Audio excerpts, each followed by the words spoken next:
दोस्तों आज की इस वीडियो में बात करने वाले हैं कि डीसी मोटर की जो आरपीएम या स्पीड है उसको कैसे बढ़ाया जाए। अक्सर आपने वीडियो देखी होगी यूट्यूब पर, लेकिन वो आपको क्या करते हैं कि एडेप्टर और बैटरीज वो आपको नहीं दिखाते, तो अपने को ये पता नहीं चलता कि वो कितनी वोल्टेज डीसी मोटर में दे रहा है।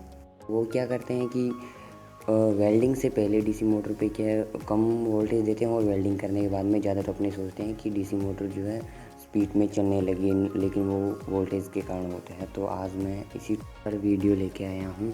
और पहले क्या करना है कि मोटर की जो पुरानी जो तांबे की वायर लगी होती है, तार लगी, उसको हटा देना है और उसकी जगह अपने मोटे तार से उसकी वेल्डिंग करने वाले, जिससे कि स्पीड बढ़ सकती है।